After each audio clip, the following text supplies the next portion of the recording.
We have an esteemed guest in our studios today, Kishore Tiwari Saab from the UBT Uddhav Balasaheb Thackeray Sena. Tiwari Saab, welcome to the show. Namaskar.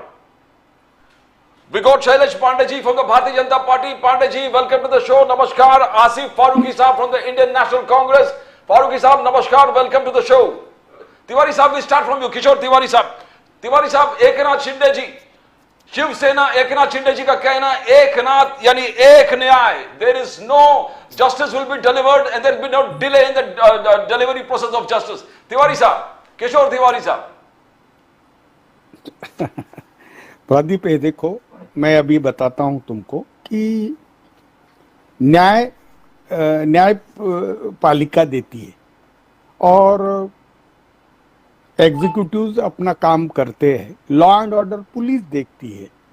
अगर कानून अर्थ और व्यवस्था ही police अपने हाथ में ले ले और न्याय व्यवस्था को बोले कि आप बैठ जाओ, आपको कुछ करना नहीं है, तो कैसा होगा? देखिए, महाराष्ट्र के डिप्टी सीएम और सीएम का वर्चन तरीका था.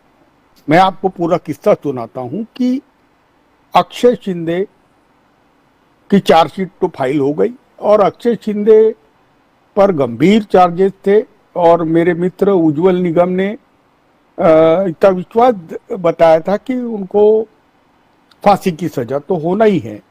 लेकिन आज तक जितने स्कूल के ऐसे केसेस हुए हैं उसमें सेक्रेटरी और स्कूल के जो हेडमास्टर होते हैं उनको बुलाया जाता. तो मुझे मालूम पड़ा कि अक्षय शिंदे इनके बारे में बताते थे कि वहां पे इस प्रकार का रैकेट बहुत बड़ी पैमाने पे चलता था. तो यह सब किरकिरी वाला मामला होने वाला था और इसके लिए क्या किया गया कि देवेंद्र फडणवीस ने एकनाथ शिंदे को भी कॉन्फिडेंस में लेकर, क्योंकि देवेंद्र के पास होम मिनिस्ट्री है और रश्मि शुक्ला ने सबको कॉन्फिडेंस में लेकर उनको न्यायालयीय कस्टडी से पुलिस कस्टडी में लिया और पुलिस कस्टडी में 5:30 से 6 बजे लिया और फिर अंधेरा गिरने के बाद एक सुनसान जगह पे ले जाकर इनकाउंटर कर उनको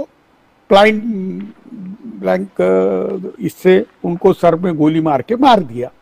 और वही उनकी हरदम की स्टोरी की उसने गोलियां चलाई थी. एक पुलिस के पैर को भी गोली मार दिया. पैर वो कितनी बड़ी है वो भी मुझे मालूम नहीं, लेकिन गोली मारी ऐसा वो कहते. अब ये पूरा मामला ऐसा है कि सीजीआई चंद्रचूड़ के सामने हुआ है क्योंकि वो बम्बई में थी.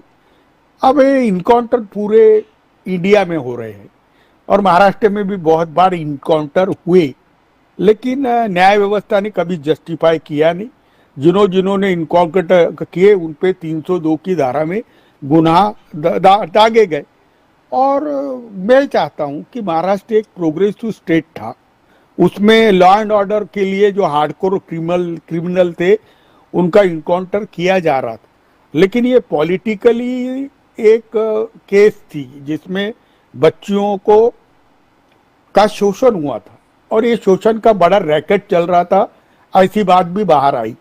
अभी भी वहाँ के प्रेसिडेंट और कुछ सेंसिटिव लोग जिन पे पास्को में गुनाह दाखिल हुआ है उनको अरेस्ट नहीं किए.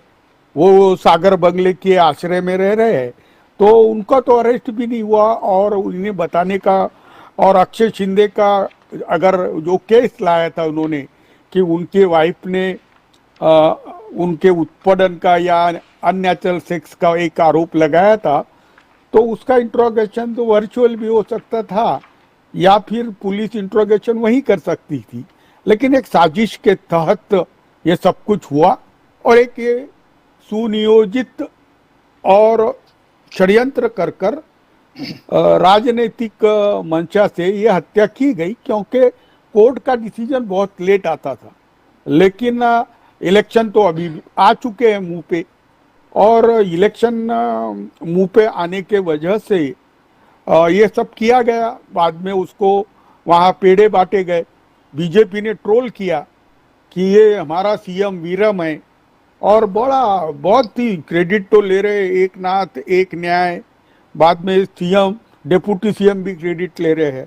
मैंने तो मेल डालकर हमारे धनंजय चंद्रचूड़ जी को कहा भी मैंने कि आप इनकी कस्टडी ले लो। 2-3 जने, रश्मि शुक्ला हो गया, देवेंद्र फडणवीस होगा, एकनाथ शिंदे होगा, और वो जो इनकाउंटर के लिए जानने वाले और पहले से सस्पेंडेड होके नौकरी पे आए हुए, जिन पे बहुत चार्जेस है, ऐसे पीआई और हमारा वो नीलेश, ये सबको अरेस्ट कर कर इनको इंट्रोगेट करो। अब ये एसआईटी भी पुलिस की रहेगी। पुलिस की एसआईटी कभी पुलिस के खिलाफ थोड़ी रिपोर्ट देती। अब वो जिसने पिस्तौल छीनी थी, उसको तो मार डाला। अब पिस्तौल छीनी नहीं छीनी क्या मालूम क्या हुआ, लेकिन ऐसी जगह हुआ, ऐसे समय पे जा रहे थे, ऐसा हुआ। और आपने देखा उसको हॉस्पिटल पहुंचाने तक ही एक सुनियोजित ढंग से बयान आ गया डेप्यूटी सीएम का। जैसा बयान उनका आया वैसे ही एकनाथ शिंदे का बयान आया, और दोनों बयान में मिलान तरीका था। और बाद में तो देवेंद्र फडणवीस ये कहने लगे कि जनता की मांग थी, आप उसको फांसी दो, हमने फांसी दे दी। विपक्ष भी यही मांग करते थे कि फांसी दो, हमने फांसी दे दी। अब फांसी दे दी, उसकी जान ले ली, तो अब नाराजी क्या काम की? बाटो पेड़े सब तरफ लोग कह रहे कि देवेंद्र ने ये बहुत अच्छा काम किया, देवेंद्र ने ये बहुत अच्छा काम किया। अब साला महाराष्ट्र में अगर ये काम होने लगे, हाँ देखिए पुरानी सरकार ने किए करके हमने किया, हाँ उधर यूपी में हो रहे, कर्नाटक में इनकाउंटर हो रहे करके हमने यहाँ किया, हाँ इनकाउंटर तो ऐसे होते हैं, तुम्हारे सरकार के वक्त भी हुए। क्या हम जस्टिफाई करने को जा रहे हैं? क्या न्याय व्यवस्था को हम बाजू में रख देंगे? अगर अक्षय शिंदे ऐसे कुछ सेंसेशनल बयान कोर्ट में दे देता जिसमें कुछ राजनेता के भी नाम आते, वो आपटे का भी नाम आता, वहां की महिला का भी नाम आता, और बहुत बड़ा वहां पे सेक्स का रैकेट चल रहा बोल के एक पीआईएल आ चुकी है, तो ये सब मामला बड़ा गंभीर है। और मैं तो कहता हूं कि सीजेआई ने खुद इंटरवेंशन करना चाहिए। क्या हमारा एक तो किसी चुन के यूपी में जाति के लोगों का इनकाउंटर हो रहा है, वो उनका कैरेक्टर खराब है, हाँ वो लोग फंसे हुए हैं, उसकी भी एक सुप्रीम कोर्ट ने बोला है। उसके बावजूद और एक चीज आई है कि बुलडोजर के बारे में भी भूषण गवई ने बहुत कुछ बोला है। तो कानून हाथ में लेके पुलिस सफाई का काम करे, ये ठीक नहीं है। ये ठीक नहीं है। अब देवेंद्र फडणवीस नैराश्य में है। चुनाव में उनको लोकसभा में बीजेपी की बुरी तरह हार हुई है, हार दिख रहा है किसी भी तरीके से। बोलिए प्रदीप, बोलिए। तिवारी साहब, किशोर तिवारी साहब, शरद पवार जी ने भी कहा कि justice has to be provide with in the boundaries of law. ना आपने जो कहा कि आपने गिन गिन के कहा कि where there has been a violation, आपने कहा कि chief justice also should interfere, he was there and he should take probably suo motu cognizance of this. Tiwari sahab, how do you see this? You heard Shailesh Pandey ji को भी सुना, आसिफ फारूकी साहब को भी सुना, how do you see Tiwari sahab? हाँ, शैलेश पांडे जी ने कहा कि वो लोगों की मांग थी और हमने किया, और उन्हें उसका अभिमान है, और वो साधुवाद दे रहे पुलिस को। कल चल के यही पुलिस वाले सरकार बदलने पे अगर इनका काउंटर करेंगे तो ये क्या ऐसा करेंगे? मुझे बताइए। पुलिस को पुलिस का काम करने दो। उन्होंने चार्जशीट दाखिल की, किसी ने आ जाता, उसे फांसी मिल जाती। आपने दुनिया के जाने माने वकील लगाए थे जो आपके पार्टी के ही है, उज्जवल निकम जी, और रिजल्ट आने देते। लेकिन ना, पूरे इंडिया में आप गिन लो, कहीं कांग्रेस की सरकार है वहाँ भी इनकाउंटर हुए हैं, यूपी में भी हो रहे हैं। सबका बोलना यही है कि पुलिस पर उसने हाथ लगाया। अब पास्को का आरोपी जिसके दोनों हाथ बंधे हुए रहते हैं, उसने राइफल भी ले ली। राइफल लेकर उसने शॉट भी मारे, 3 शॉट मारे। बाद में सामने गाड़ी में उसके इंस्पेक्टर बैठा था, इंस्पेक्टर ने पीछे जाके उसको उसके सर में गोली मारी। ये क्या है, ये पचने वाली बात नहीं है और ये स्टोरी चलेगी नहीं। लेकिन साजिश रची किसने गई, इसमें मैं तो बहुत बड़ा आरोप लगा रहा हूं कि रश्मि शुक्ला जी हो गया, देवेंद्र फडणवीस जी हो गए, एकनाथ शिंदे जी हो गए, उन्होंने पूरा यह ऑपरेशन को अंजाम दिया। और इनके सलाह देने वाले बहुत है आजकल कि ऐसा करने से अपने को वोट मिलेगी और लोग बहुत खुश हो जाएंगे। हाँ, ये आप योगी जी सेरी का पैटर्न चलाते हैं बोल, तो पूरा दिमाग चला के ये किया गया है। फिर बीजेपी के आईटी सेल और ट्रोल वालों ने उनको उसको बहुत अच्छा काम बताना चालू किया। विपक्ष तो सवाल उठाए गई, विपक्ष ने तो मांग की थी उसको फांसी की सजा मिले, लेकिन विपक्ष ने ये नहीं बोला था कि आप जाकर उसे मौत के घाट उतार दो और इस तरीके से। तो इस पर इस पे तो प्राइम मिनिस्टर ने इंटरवेंशन करके बोलना चाहिए। महाराष्ट्र के अंदर जनता जानती है कि कितना पाखंड भरा हुआ है बीजेपी में, और चारित्र की बात करते, भ्रष्टाचार के खिलाफ बात करते, और जैसे पूरी बंबई अडानी के टीडीआर का आपने बात किया, बिल्कुल, तो पूरी बेच रहे उस आदमी को।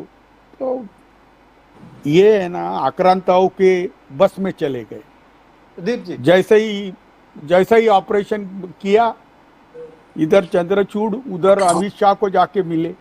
अमित शाह ने पीठ पे हाथ रख के बोला, बढ़िया काम किया आपने, तो एक किया है, हमने तो हजारों किए हैं। हाँ, और अब यह अमित शाह वाला पैटर्न है वो देवेंद्र ने ले लिया, लेकिन इसका कोई भविष्य नहीं होता। अगर हम लोग भी पुलिस के हाथ से ऐसे काम करवाओगे तो ये सब होगा ना, पाप तो सबके भरते। मैं किसी भी पॉलिटिकल पार्टी के लीडर का समर्थन नहीं कर रहा हूं, लेकिन अगर ये बात है तो इसका पूरा इंक्वायरी जुडिशियल होनी चाहिए। पूरा ये एसआईटी बोलते ही प्रदीप खुद जी, ही करेंगे। पांडे जी 2 मिनट सुनिए, 2 मिनट सुनिए। तिवारी जी बोलिए, तिवारी जी बोलिए, प्रदीप जी, तिवारी जी 2 मिनट सुनिए तिवारी जी का। तिवारी जी बोलिए। मेरा मुद्दा पूरा पांडे हो जी जाने 2 मिनट बोलिए ना, 2 मिनट। आपने आरोप लगा, तिवारी जी को रिस्पॉन्ड तो करने दो। तिवारी जी नहीं, हाँ, जो पुलिस को साधुवाद देते हैं, अभिनंदन करते हैं, क्योंकि यह पॉलिटिकल डिबेट है, तो पॉलिटिकली मैंने बात की कि कल चल के हमारी सरकार आएगी और ऐसे इनकाउंटर करेंगे, हाँ, तो ये आपको जायज लगेंगे क्या, ये मैंने बोला। मैंने ये कहा बोला कि मैं पांडे जी का इनकाउंटर होऊंगा। पांडे जी कैसा है, वाद में विवाद करना ये कोई अच्छी बात नहीं है। मैंने तुम्हारे इनकाउंटर की बात नहीं की, मैंने बोला कि इनकाउंटर तुमने किया है, आप उसको इनकाउंटर ही शब्द यूज कर रहे हो और आप उसमें जय जयकार कर ले रहे हो। एक बात मैं क्लियर कर रहा हूं, हम लोग तो उखाड़ फेंकते ना, क्योंकि शिवसेना वाले हैं। हाँ, हमारे बाला साहेब ठाकरे तो बोलते थे ना, हम ये गलत है, ये अच्छा है नहीं बोलते तो हिम्मत लगा के बोलते। तो हमारी बात है ना, हम छुपा के नहीं बोलते। लेकिन आज मैं विपक्ष का प्रवक्ता बोल के मैंने आपको बोला कि क्या वो कांग्रेस की सरकार हो या फिर बीजेपी की सरकार हो, हाँ, न्याय व्यवस्था को बाजू में रखकर हम ही न्याय करने लगेंगे तो ये कैसा होगा। और न्याय अगर पुलिस वाले कर दे तो मुख्यमंत्री, उप मुख्यमंत्री, पांडे जी, सारे का सारे उनको जस्टिफिकेशन दे रहे। ये पांडे जी तो मुझे आई विटनेस लगते हैं। हाँ, उसने ऐसा किया, यानी वो सुनसान सड़क पर ये थे वहां। हाँ, तुमको भेजा था क्या देवेंद्र ने कि वहां हुआ कि नहीं हुआ बताना बोल के? मुझे नहीं मालूम। पांडे जी बोलिए। देवेंद्र, हाँ, ये पांडे जी वहां थे। देखिए पांडे जी वहां थे, वो नाले के पास खड़े थे, ये देख रहे थे। पांडे जी, प्रदीप जी बोलिए। ये एम्बुलेंस लेके भी आए थे वहां। मैं तिवारी साहब, एक थोड़ा इंपॉर्टेंट चीज है, I just want your reaction to that. Tamil Nadu governor जिस प्रकार से कहा कि secularism is not a part of Indian tradition, वो एक इंपोर्टेड आइडिया है, तो क्या ये सब एक तरफ जा रहा है कि जो राहुल गांधी जी, उद्धव ठाकरे जी, आप लोग सब कह रहे हैं कि संविधान खतरे में है? Are we coming to that? Is secularism not a part of the constitution? Tiwari sahab, TN governor वो ऑफिशियल पोजीशन में ऐसे बयान करना, Tiwari sahab, how do you see that? Kishore Tiwari sahab, देखो, ये हमारे तमिलनाडु के लोग हैं जो सनातन पे बोलते हैं, वो कोई कॉमन मिनिमम प्रोग्राम का हिस्सा नहीं है। मैं अभी बता रहा हूँ प्रदीप, और ये भारत में सनातन धर्म की पूरी परंपरा है, पर संप्रदाय अलग अलग प्रार्थना पद्धति के है, और संप्रदाय जो है उसको सद्भावना से रखना ही इस देश का एक स्टैंडर्ड कल्चर है, और वो कल्चर पूरा सनातन धर्म से आया है। सनातन धर्म ये सहिष्णु है, ये सौदार्य है, लेकिन यहाँ पर हिंसा परमो धर्म ही कहा है, और हिंसा परमो धर्म जहाँ जिस में कहा परमो धर्म यानी धर्म का भी पिता, तो वो चीज नहीं रही ना। आज अभिनंदन किया जाता है, हिंसा का अभिनंदन किया जाता है, जय जयकार किया जाता है। मुझे एक बताइए, कानूनन प्रक्रिया से उसे फांसी मिलती तो लोगों को उतना ही आनंद मिलता। आज आपने एक मुजरिम को एक स्टोरी बनाकर उसको इल्यूमिनेट किया, जब उसको इल्यूमिनेट किया तो उसका आनंद भी मनाया ना आपने, पेड़े बांटे। पेड़े बांटे किसी ने, जनता ने नहीं बांटे, एक नाथ शिंदे के पार्टी के कार्यकर्ताओं ने बांटे। अब ऐसा है कि ये सब मैटर अब जुडिशियल इंक्वायरी को ड्यू होता है, लेकिन मैं अभी चाहता हूं कि इसके लार्जर डिस्कशन पे जाना चाहिए। क्या इनकाउंटर्स जायज है या इनकाउंटर्स करवाना जायज है? हाँ, इनकाउंटर करके लोगों की वाहवाही लेना जायज है, इस पे बोला जाए ना, खुल के बात हो। अब ये एसआईटी अपॉइंट करने को जा रहे, एसआईटी में कौन रहते? वही पुलिस वाले जिन्होंने इनकाउंटर करवाया है। मैं तो चाहता हूं कि जुडिशियल इंक्वायरी हो जाए और दूध का दूध पानी का पानी हो जाए। महाराष्ट्र की पुलिस जो इतनी प्रगल्भ पुलिस है, वो पुलिस क्या इतनी अंधेरे में रहेंगी कि खीसे में से बंदूक निकाल लेगा एक आरोपी और बंदूक निकालकर वो गोलियां चलाएगा, वो गोलियां नीचे चलाएगा और ये ऊपर चलाएंगे। ये सब चीजें मजाक बन के बैठी है। इन्होंने मार डाला पहले, फिर वो जो इंस्पेक्टर है जो खुद ही सस्पेंडेड है, जिसपे यही चार्जेस है, वो सब नटोरियस लोग हैं, और ये सरकार पूरी नटोरियस हो चुकी है। ये नीतिमत्ता की बात करते हैं, चारित्र की बात करते हैं, और यहाँ पर इस प्रकार की बातों का समर्थन होता है, मुझे नहीं अच्छा लगता। मैंने जो कुछ कहा कि इसमें प्रोसिक्यूट करना चाहिए देवेंद्र फडणवीस, एकनाथ शिंदे, रश्मि Shukla, and that 3 people who killed directly. So the plan was drafted, operation was drafted, and modulus operandi was set, the timing was fixed, or it is a very, very pre-planned murder to protect, Pradeep, to protect some big RSS people who were running the school. They are still absconding. लेकिन मैं अभी बताता हूं कि मेरे नेता आदित्य ठाकरे ने ये मांग की है, कम से कम इनोसेंट प्रोटेस्टर पे जो खटले लगे हैं, जिसको ये कहते कि जनता का आक्रोश था, वो जनता जिसका आक्रोश इन्होंने देखा और उस आक्रोश के लिए इन्होंने ये मर्डर करवाया, तो वो जनता पे लगे हुए आरोप ये वापस ले ले। दूसरा, एक लेडीज पत्रकार को इनका एक पुलिस वाला कह रहा था कि मैडम आप पे बलात्कार हुआ क्या? आप पे बलात्कार नहीं हुआ, आप बाहर जाइए। मैं अब दूसरी एक बात करता हूँ, ये स्त्री की इतनी बड़ी इन्होंने स्त्री को माता माना, बहन माना, लेकिन वो माता 7 दिन चक्कर काटती रही जो प्रेग्नेंट थी, जिसकी बेटी की इन्होंने ये नहीं ली। और आपके तरीके मीडिया वालों ने जब खबर उठाई तब उनको जागे ये लोग। फोन गया था, होम मिनिस्ट्री से फोन गया था कि केस सेटल करो। 7 दिन तक वो माता ने कहा नहीं, मेरी बेटी बहुत वेदना में है। मुझे एक बताइए कि आपका प्रेम कितना है मुझे मालूम है। आप वो आसाराम के चेले है ना तुम्हारे ये सब लोग, और वो मैं बता रहा हूँ ये सब लोग है ना, ये लोग ही भुक्तभोगी लोग है ये। हाँ, उन लोगों को ये, और ये खुद ही अत्याचार करे, हाँ खुद ही लॉ एंड ऑर्डर को कोलैप्स करे, खुद ही कानून हाथ में ले, और फिर चरित्र की बात और राष्ट्र निर्माण की बात करे। बंबई बिक रही इनको मालूम नहीं, गौतम जी पूरे छा गए इनको मालूम नहीं।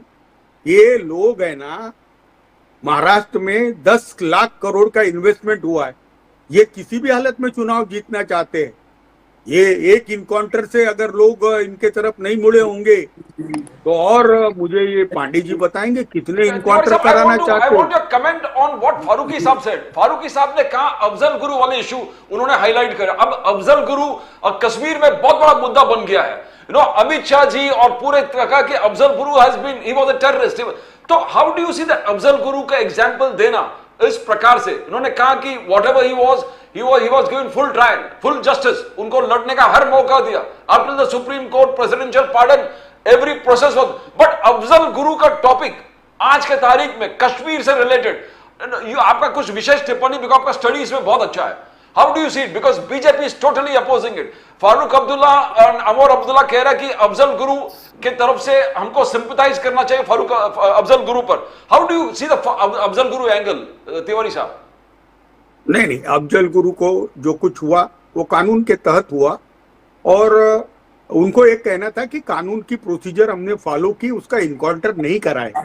दूसरी बात थी कि जिसको हमारे उज्जवल निगम ने बिरयानी खिलाई थी, भाई उसको भी तो हमने कोई इनकाउंटर थोड़ी कराया, उसको भी तो पूरी प्रोसीजर से ही फांसी हुई ना। वो तो हमने बंबई पे हल्ला हो गया था, और हेमंत करकरे जो उसमें शहीद हो गए, यही हमारे पांडे जी के ही पार्टी वाले कहते थे सांसद कि वो आतंकवादी है।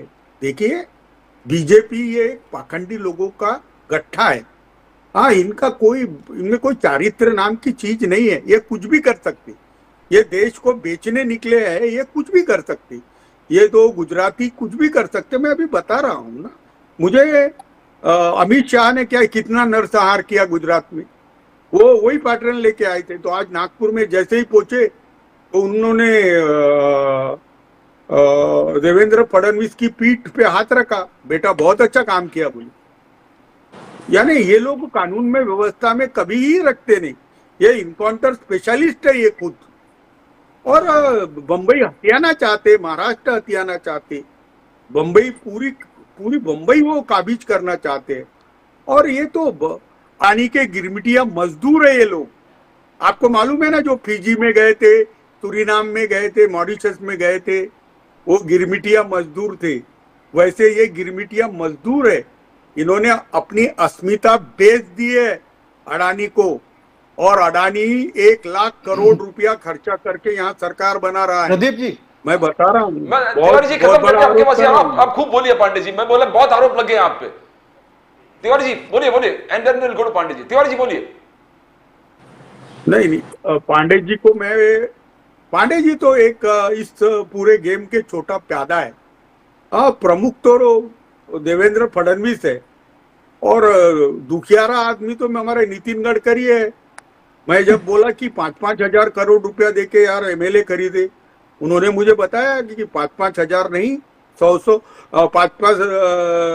50 करोड़ के खोखे नहीं, 100 करोड़ के खोखे दिए, और 10,000 करोड़ में सरकार खरीदी बनाई है। और उन्होंने मुझे बताया था कि ये धारावी के प्रोजेक्ट पर उद्धव ठाकरे सिग्नेचर नहीं कर रहा था, करके ये पूरा हुआ है। और अब धारावी का प्रोजेक्ट उनको दिया, टीडीआर वहीं से लेने की बात की, और मुझे लगता है कि अभी धारावी से सीधा वो वहां तक जा रहे हैं। अभी पनवेल तक दे देंगे, पनवेल तक वो दे रहे हैं। अडानी को। कोई भी जमीन, कोई भी हिस्सा अब कोई भी ले नहीं सकता। लोढ़ा जी कितने परेशान हो गए, हमारे वो लोढ़ा जी जो बीजेपी के अध्यक्ष है, उनका वेट कितना कम हो गया हो ना। गौतम अडानी का ये झटका उनको भी लगा ना। और एक भी घर वहां का, तो अभी देखो मस्जिद गिराने को गए थे, इसलिए गए थे कि बड़े बुलडोजर जो लाए हैं उन्होंने वहां से, इंडोनेशिया से, वो वहां कोयला निकालते थे, तो यहाँ धारावी को पूरा बुलडोज करने के लिए लाया था। उसका जो बुलडोजर जाने के लिए मस्जिद का कोई पोर्शन आ रहा था, तो बीएमसी के अफसरों को भेजा उन्होंने, मस्जिद पूरी साफ करो बोले। अब वहां पर कोई भी, और ये पांडे जी तो बोलेंगे कि आपको धारावी में कोई मुसलमान नहीं दिखेगा, ये अभी थोड़े दिन में बोलेंगे चुनाव में, धारावी में एक भी मुसलमान नहीं दिखेगा आप, हाँ वहां केवल गुजराती दिखेंगे। बहुत ही ये आक्रांताओं का जो महाराष्ट्र पे हल्ला हो चुका है, उसके लिए अब शिवाजी के वागनक लेके ही सब करना पड़ेगा। बहुत बड़ी लड़ाई है ये, बहुत बड़ी लड़ाई है, बहुत बड़ी लड़ाई है पांडे जी। उनको कहाँ से ये सारी जानकारियां मिली हैं, इस पर भी जनता को पूरा ये दूध का दूध, पानी का पानी होना चाहिए। पांडे जी को बोलूं, हालांकि एक मैं ऐड कर लूं, मैं ऐड कर लूं। नहीं बोलिए बोलिए, बोलिए। आज आपका दिन है, मैं ऐड करता हूं। आज आपका दिन है, आप बोलिए, बिंदास बोलिए। तिवारी जी बोलिए। देखिए मैं है ना 81 में आरएसएस का प्रचारक था, बाद में मैं 87 के अंदर प्रमोद महाजन के साथ आया, क्योंकि वो मेरे साथ इमरजेंसी में नासिक के जेल में थे। मेरी बात सुन लो। फिर मैं बीजेपी के साथ काम किया। महाराष्ट्र में सरकार आने के बाद मेरे महाजन के साथ और गोपीनाथ मुंडे के साथ संबंध खराब हो गए, क्योंकि इनकाउंटर गोपीनाथ मुंडे ने कराए थे। मैंने बोला ये चीज नहीं है अच्छी, और उन्होंने भी बोला कि ये जितने फिरौती लेने वाले गुंडे हैं उसको मैं हटा दूंगा। तो उन्होंने वैसे अफसर भी अपॉइंट किए, मैंने वहां विरोध किया, और गोपीनाथ मुंडे जी से बहुत पंगा लेने के बाद फिर मैं ये संस्कृति हमारी नहीं है बोल के चला गया। लेकिन 12 के अंदर नितिन गडकरी राष्ट्रीय अध्यक्ष दूसरी बार बन रहे थे, तब उन्होंने मुझे बुलाया कि मुझे प्राइम मिनिस्टर बनने का चांस है, आप आ जाओ। मैं उनके पास गया, वो उनका चांस मोदी जी ने छीन लिया। उसकी एक बहुत बड़ी हिस्ट्री है और उसमें सभी लोग शामिल थे। तो मोदी जी ने उनका चांस लेके खुद बन गए, और फिर जब मोदी जी की कार्य पद्धति आ गई और नितिन गडकरी का कुछ चला नहीं, तो फिर भी मैं वहां पर 5 साल रहा, क्योंकि मोदी जी ने मुझे प्रचार के लिए बुलाया था और मुद्दे दिए थे। तो मोदी जी को मैंने ग्रामीण अर्थव्यवस्था पे मुद्दे दिए थे, सीएजी के साथ मैंने काम किया था। मोदी जी ने बोला था मैं एमएसपी दूंगा, मैं किसानों की जो इनकम है उसको डबल करूंगा। मोदी जी ने कहा था जमीनों को जिंदा करूंगा, गैयाओं के रक्षण के लिए जमीनों में माटी के अंदर चांद फूकने के लिए मैं काम करूंगा, लागत मूल्य आधा करूंगा, और तिलहन के और भारत के पेरिनियल क्रॉप है उसको जिंदा करूंगा। लेकिन मोदी जी जब सत्ता में आए तो मोदी जी यह के पास थिंक टैंक लोग नहीं थे, तो 10 साल में उनके कोर इशू पे काम नहीं हुआ। मोदी जी को भी वही करना पड़ा जो इंदिरा जी को करना पड़ा था। तो मोदी जी ने फ्री का अनाज दिया, मोदी जी ने फ्री हेल्थ केयर दी, मोदी जी ने वही किया जो फ्रीबीज जिसे हम कहते हैं, खैरात बांटने का चालू किया। और मोदी जी उसी इस पर आ गए। और मोदी जी ने चुनाव में कहा भी कि मैंने आपको अनाज दिया है, आप खाए हुए अनाज के लिए मत भूलना। मोदी जी कोर इशू पर देश को नहीं ले पाए, तो करके मैं मोदी जी से नाराज रहा। लेकिन एक बात मैं बताता हूँ कि महाराष्ट्र के अंदर मोदी जी आज भी चाहते हैं कि उद्धव ठाकरे और एकनाथ शिंदे दो को लेके बीजेपी चले। लेकिन उद्धव ठाकरे जब इनसे हट के चले गए तो अमित शाह जी ने बोला कि इसको सबक सिखाओ। तो 2.5 साल लग गए उनकी पार्टी को तोड़ने। 80% लोगों को इन्होंने तोड़ा, और तोड़ने के लिए मास्टरमाइंड थे देवेंद्र फडणवीस। एकनाथ शिंदे के पास केवल 13 लोग थे, लेकिन उसको 40 कर दिया इसने। जैसे हमारे बच्चू कडू एक फोन पर गुवाहाटी गए। तो मैं बता रहा हूं कि मैं बीजेपी के अंतर्गत सूत्रों से ये माहिती देता हूं कि एक साजिश के तहत अक्षय शिंदे को मारा गया है, और जो दिन दूर नहीं कि अक्षय शिंदे के हत्या का साजिश रचने के आरोप के अंदर देवेंद्र फडणवीस पर गुनाह चलेगा। और आज देवेंद्र फडणवीस की हाथों की जो बॉडी लैंग्वेज थी वो बता रही थी कि गलती हो चुकी है, और वो कह रहे थे कि अपोजिशन ही फांसी की मांग कर रहा था और अपोजिशन ही अब विरोध कर रहा है। मैं अभी बता रहा हूं कि पांडे जी को भी जो आईटी सेल ने कहा कि इसका ऐसा सपोर्ट करो कि नराधम को फांसी दी है, नराधम को जिसने पुलिस वालों ने मारा है उसका हम अभिनंदन करते हैं। आपको मैं बताता हूं कि सुप्रीम कोर्ट ने कह दिया है इनकाउंटर वालों को एक्नॉलेज करेंगे, इनकाउंटर वालों को ग्लोरीफाई करेंगे, उनका प्रमोशन देंगे, तो आप पर कार्रवाई होगी। देखिए आप बहुत फंसते जा रहे हो। पांडे जी फंसते जा रहे। तिवारी साहब, पांडे साहब ने आपका पूरा चिट्ठा का जवाब दे दिया। तिवारी साहब, you want to say something? अरे भाई, जवाब तो मैंने भी सुना, बहुत अच्छा बोलते हैं, भविष्य बहुत अच्छा है उनका, और झूठ भी इतना अच्छा बोलते हैं कि बहुत अच्छा लगा मुझे। इस प्रकार का झूठ बोलो, इतना दबा के बोलो कि मोदी जी तुमसे घबरा जाए। हाँ, नहीं तो मोदी जी भी बोलते कि भाई मैं नॉन बायोलॉजिकल हूँ। हर देश में जाते तो मेरे देश से ऐसा लगता है कि कुछ पुराना नाता है। हाँ, और अंकुर वाट में मैं जब चाय बेचता था तो मोदी जी ने कहा कि मैं भी तब चाय बेचता था। अब अंकुर वाट 11वीं से दिखा है। मैं अभी बता रहा हूँ तुमको। ये कभी कह दिया किशोर जी? मेरी भी जानकारी बढ़ा दीजिए आप। ये कभी कह दिया? अरे मैं मेरी बात तो सुनो। मुझे है ना, नहीं, आप पांडे जानकारी जरा बढ़ा दीजिए कि मोदी जी ने कब कहा कि अंकुर वाट में वो चाय बेचते थे। वो तो वडगांव रेलवे स्टेशन पे, वो तो दुनिया जानती है, लेकिन अंकुर वाट में कब चाय बेचते थे ये आपको कौन जानकारी दे दिया? अरे भाई, मैं आपको बताता हूं, देशवासियों को भी जानकारी अच्छे से बढ़ा दीजिए आप। मैं है ना, उनको मैंने उंगली पकड़ के आरएसएस में प्रचारक बनाया था, तो मुझे मालूम है उनका। अभी तुम मुझे है ना, मोदी जी है ना वडगांव में जब चाय बेचते थे, तो वो कौन से साल बेचते थे मुझे बताओ। तो वडगांव पुलिस अपना पूरा रेलवे स्टेशन उस वक्त था या नहीं था? मैं नहीं सुने ना, अंकुर वाट में कब गए थे? 73 में सर, वडगांव। अरे अंकुर वाट कब गए? अंकुर वाट में चाय कब बेचते थे वो आपको किसने जानकारी दी? मैं बता रहा हूँ ना भाई, वो जो आपने बोला, अरे आप जो बोले वो तो बताइए ना। प्रदीप नाम्बियाल जी, ये जरा सबकी जानकारी, बड़ी जानकारी, कौतूहल का विषय है, ये जानना चाहिए।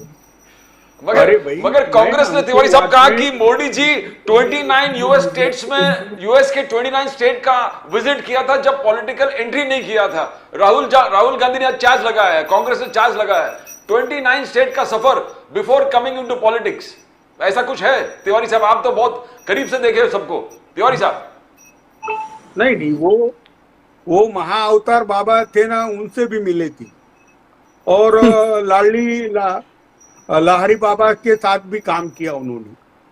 और मैं उनके बारे में इतने महान आदमी हैं कि वो कल मैं अब 2047 में वो क्या करने वाले ये बताने वाले थे, लेकिन वो 240 पे निपट गए, इसलिए बहुत तकलीफ हुई। मैं एक बात बता रहा हूं, इन्होंने बोला नितिन गडकरी ने 15 लाख करोड़ के कर्जे कर दिए। इतने अनवांटेड रास्ते बनाए महाराष्ट्र में, पैरेलल रोड इतने क्रिएट हुए, सब टोल के रोड है। अब टोल से लोग परेशान है, अभी इनका समृद्धि मार्ग है, दूसरा समृद्धि मार्ग जो इन्होंने बंद करके मैं अभी पांडे जी को पूछता हूं, आपने महिलाओं के लिए एक पॉपुलर स्कीम दी 1500 रुपए महीने की, जिसके लिए मैं अभिनंदन करता हूं। हाँ, तो क्या महिलाओं को सशक्तिकरण के लिए ये मार्ग है? कौन से देश में पैसे बांटने से विकास होता है? कौन से देश में कंसेशन देने से, सब्सिडीज देने से इक्वेलिटी आई है? आप दुनिया में ये नहीं हुआ।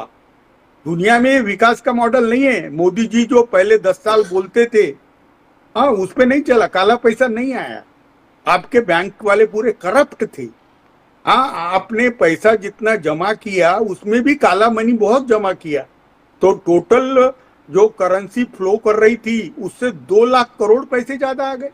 19 लाख करोड़ की करेंसी फ्लो हो रही थी और 21 लाख करोड़ की करेंसी आपने कलेक्ट कर ली। अभी तो आपने नेपाल से पैसे लिए नहीं, श्रीलंका से पैसे लिए नहीं है और 28 कोऑपरेटिव बैंक से पैसे लिए नहीं। मैं आपको बता रहा हूं कि मोदी जी की नीयत साफ थी, लेकिन मोदी जी के साथ जो लोग थे वो बराबर नहीं थे। मोदी जी के नैराश्य का, फेल्यूर का ये समय है। वो थिंक टैंक लोग जो है भारत में, उनसे बात करें। क्या महाराष्ट्र का ये मॉडल है डेवलपमेंट का? आपको मालूम है कितने किसान दररोज आत्मघात करते थे? मुझे बताइए ना। अभी आपको cotton grower, soybean growers, onion growers, इन लोगों का कितना फटका बैठा। आपने सोचा नहीं कि आपने इतना अच्छा शासन दिया, उसके बाद महाराष्ट्र में आपको रिजेक्शन आया? रिजेक्शन तो आना नहीं था। अभी आप करप्ट लोगों को साथ में लेके है, गुंडों को साथ में लेके है। आपके पास 70% कांग्रेसमैन को आप टिकट देंगे। पांडे जी, आप मांग के देखो टिकट, आपको क्या बोलेंगे? आप तो हिंदी भाषी है, आपके पास पैसे नहीं है, हाँ, और आपको टिकट नहीं देंगे। आप जाके पूछो तो सही कि मैं एक प्रामाणिक कार्यकर्ता हूँ, मुझे लोगों के काम करना है, मुझे समस्या की जान है, मैं पीने के पानी से लेके हर समस्या, शिक्षा, स्वास्थ्य के बारे में पूरा जानता हूँ। आप मुझे उस काउंसिल हॉल में भेजो। वो बोलेंगे कि तिवारी साहब, पांडे जी कॉर्पोरेटर थे लगता है। पांडे जी के फैमिली में वाइफ में शायद कॉर्पोरेटर थे। वाइफ 2007 से लगातार कॉर्पोरेटर है। तिवारी साहब, पांडे जी पास हो गए वो टेस्ट। मैं विद्यार्थी, अखिल भारतीय विद्यार्थी परिषद, राष्ट्रीय स्वयं सेवक संघ, अखिल भारतीय विद्यार्थी परिषद से काम करते हुए भाजपा में जब आया था तो युवा अवस्था में पार्टी ने मुझे मौका दिया था 2007 में। अरे पांडे जी मेरी बात सुनो। जब साथ दिया था तब अच्छे लोग थे। अभी जाके एमएलए का टिकट तो मांगो, ये लोग बहुत बदमाश है। ये अडानी के एकेडमी के स्टूडेंट है ये।